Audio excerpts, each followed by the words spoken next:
Ladies and gentlemen, this is a very special trip today. Today is my first ever international first class trip. We're going from Baltimore to Boston to Paris, ending up in Dubai. Now, this trip has been planned for a while now. I actually booked this back in November, or sorry, not November, in October for December. One, because it's cold in State College, Pennsylvania, and two, because we do have very good golfing in Dubai. So, first, as I said, it's going to be all first class. We're going to go from Baltimore to Boston in a Republic Airways Delta Connection flight. Then from there, we're going to be going from Boston to Charles de Gaulle in Paris on Delta One suites.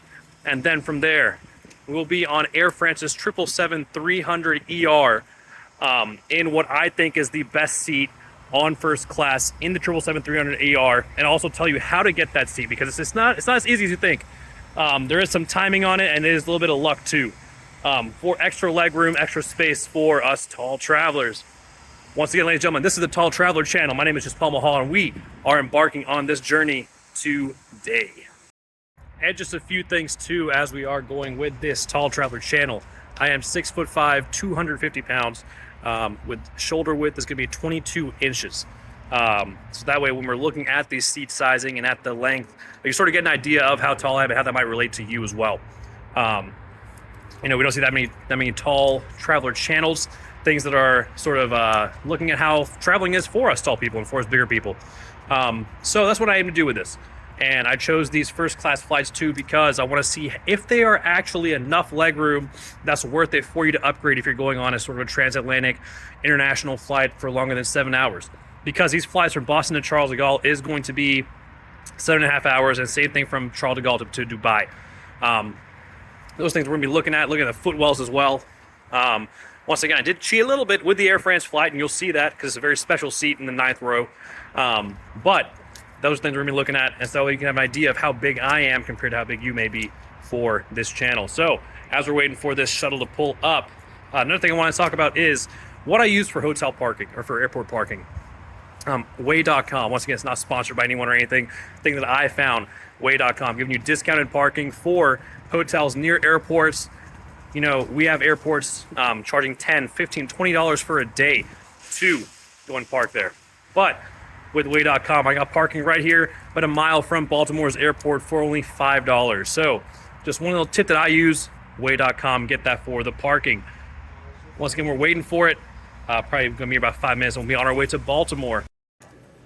Now, one of the reasons why I love traveling through Baltimore is because if you get here early enough, right outside of the security, which is just back there, you turn right, and at Concourse D is a place called Rome Fitness. We'll take a look at it right now. So once again, you see from Concourse D, you pass by the two places, and we have Rome Fitness right here. They have showers, workout gear, all passes $25. Let's take a look inside. So, ladies and gentlemen, this is Rome Fitness. Own little gym right here in BWI outside of Concourse D. Has all the equipment that you need. We've got 10s up to about 50 pounds, dumbbells, 2 benches, got boxes, a little ab area, of course the cardio for whenever you need to get cardio in. And one other thing I love about Rome is if you don't have clothes, they give you clothes. As you can see, they give you a shirt and shorts. They also have shoes if you need them.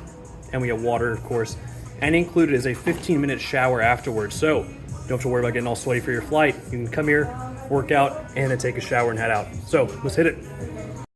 All right, here we have the bathrooms at Rome Fitness. So shower head, definitely high enough for everyone. It was definitely high enough for me.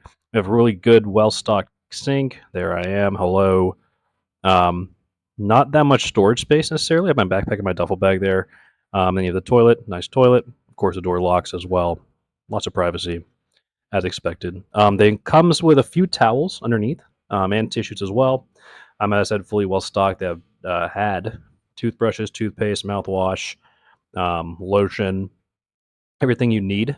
It also comes with, once again, some hand wash, and then we get to The actual shower comes with shampoo, conditioner, and body wash, all from Malin and Goots. Great shower. All right, so future just ball here. Rome Fitness has now officially been closed. There's been nothing on their social media for over a year now. So that concept is unfortunately dead, which is a shame because if you had a 2-hour layover in the airport, that could have potentially been a great break for you. Could get in, get a workout in, get a shower in, freshen up before your next flight out. And I really hope that other companies really pick up where they left off because it was such a great concept. I just feel like there wasn't enough marketing for it. I feel like there wasn't enough push for it, and also it was kind of in a weird place. You saw it was in the terminal in a corner at near a gate that wasn't really used often. So I really hope that airport gyms in the future end up growing. Anyways, the next clip, we're now be looking at the club at BWI, which is a Priority Pass lounge, the only Priority Pass lounge in Baltimore. So we'll see the review of that. So we got to the club at BWI. Of course, it's a Priority Pass lounge, but I find that it's not really worth going to these clubs, either at ATL or BWI. I've been to some other ones too, not very good. Just had chili, hummus, chips. Blood Orange Mimosa was very good, but if you're going to get food at a place that only has clubs, we'd rather just buy something outside. But anyways, here we go. We're stepping up to our ERJ-175 for the short hour-and-a-half trip up to Boston. So stepping on the E175, very narrow as always, greeted by the flight attendant who was very nice. All flight attendants on Delta, I find, are probably the best service that we have available in the U.S. But E175 first class original 1-2 configuration, not a lot of storage space, and also very narrow aisles. So I had to be sideways basically for the entire walk back. And I'm also in seat 4 Alpha, greeted by a water bottle. So after settling into our seat here, the E175 first class for Delta, seat widths are 20 inches, seat pitch is 37, with 12 seats arranged in 1-2. I did find that it was wide enough for me, but the leg room was still sort of impacted by my backpack being there, which is not a fault of Delta, it's a fault of myself being overpacking. No place to put my water bottle really because I did have my smoothie, but put it down by the sides, which came in clutch. If you wanted to, you could fit a water bottle into the backs of the seat, but I really don't think it could expand much more other than a collapsible smoothie bottle. But we do get great 2-window view of the outside.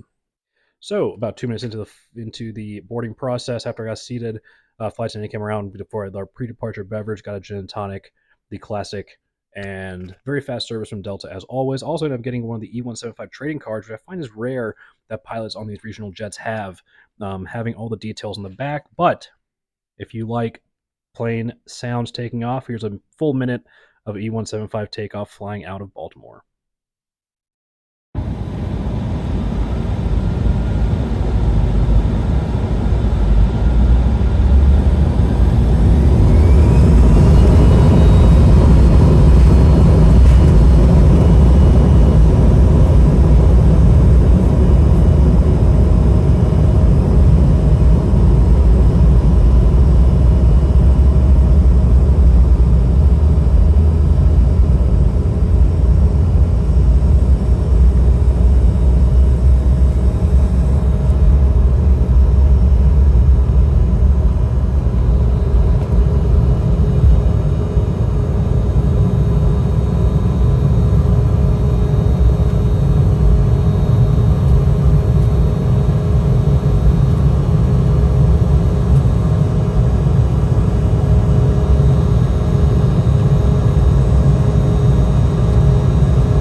So once we got airborne, it was about 20 minutes into Wheels Up.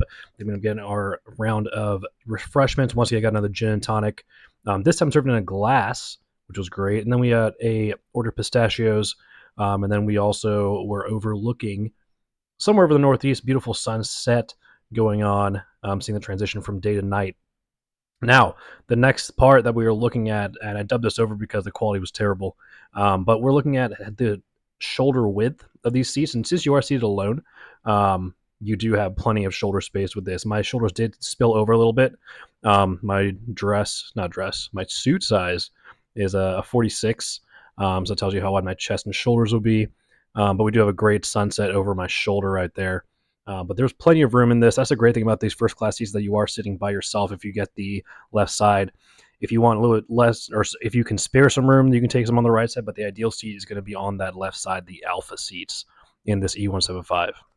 So as a whole, this Delta First Class on the E175, for a tall person, it's decent. We have decent leg space, good shoulder width, good hip width as well. I would say that you will have to duck, of course, in an E175, as with most regional jets, and they are a bit narrower as well. So be careful when you're walking in. But the overall experience once I got into my seat was perfectly adequate. Exactly what I expect for a domestic first class seat. And so now we'll head to the landing and disembarking.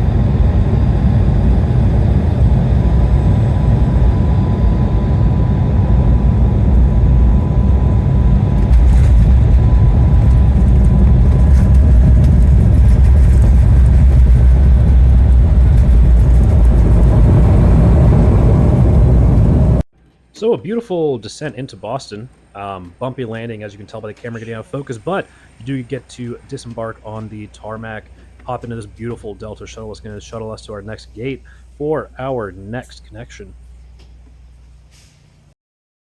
So we are now not in the Chase Sapphire Lounge because apparently you can't connect out to that area, but we're now in the, at the time, brand new Delta Sky Club in the E Terminal of Boston.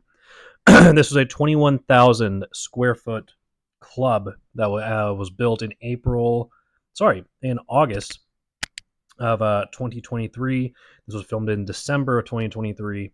And as you can see, this is a very beautiful club, still felt brand new. And this does have what I feel are some upgraded amenities in terms of food. We have sliders, ham and turkey sliders there, the classic charcuterie board. And then this was December. They had some themed desserts for Christmas. On the other side, we had the typical rice, chicken, vegetable options that are usually served in Delta Sky Clubs. Had some soups as well. Then we got our classic salads there. Of course, branding all around. And then on this back side, we did also have our classic soda stations, coffee stations, water stations, flavored water stations, also the sparkling water stations. And you can see there's a lot of seating in this area. On one side on the right, you can see that we have the clear view to the terminal. And then on the left, which we'll see again, you do have the clear view out to the interstate that actually runs by Boston Logan. And now this bar area that we're coming up to now is very spectacular, very great to look at and sit at, very inviting, warm tones all over. This area has a champagne theme around it, as you can see, with the golden lighting all around. More coffee, more drinks, more water, more sodas. And then we're starting to get to some of the quieter areas here. It's more of the single seating. This place can actually hold over 400 people, according to the Delta website. So once again, this opened August 15, 2023. Hours were from 1:30 to 10:45 p.m. So it's only open at the time. It was only open in the afternoon and evening hours. And now we're walking towards the back, so you can really see there's a lot of solo seating, a lot of secluded areas for you to be in, whether you need to study, whether you just want to disconnect and get away from people. But another thing that people may not know is that there are actually 5 showers here. One of them is ADA accessible and labeled ADA accessible. This one on the right, in the far back right corner.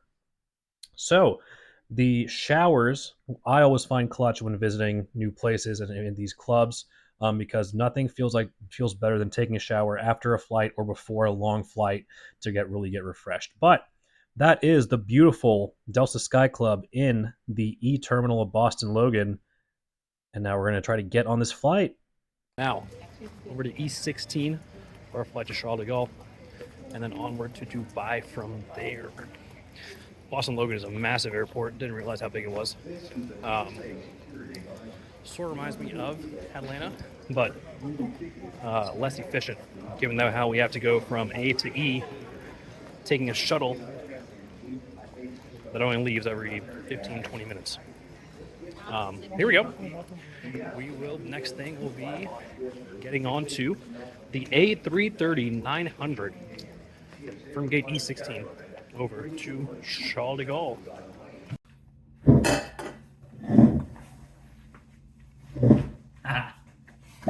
So, welcome to not Paris, not Dubai. We're still in downtown Boston. What happened here? So, first of all, I'll tell you the whole story. I get to the gate. All 4 pilots are there, just chilling. I walk up and there's no plane. I'm like, that's pretty odd.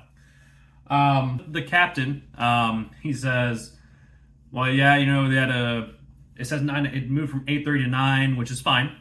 He said, you know, but 9 o'clock's still pretty hopeful because there was a radar problem and it's a number 1 radar, so it's a no-go item. So they have to go and borrow a radar from another airline. He says, well, you know, once it gets installed and gets here, then it'll be an hour to board. So we're thinking 9:30, whatever, it'll be fine. And then we get a notification that says 2 a.m. Yes, that's right, 2 a.m. So everyone's freaking the fuck out, and they make an announcement saying, well, you know, they switched the radar. The radar got fixed. But now there's a cracked bracket that's holding the radar up, and they don't have that part for that.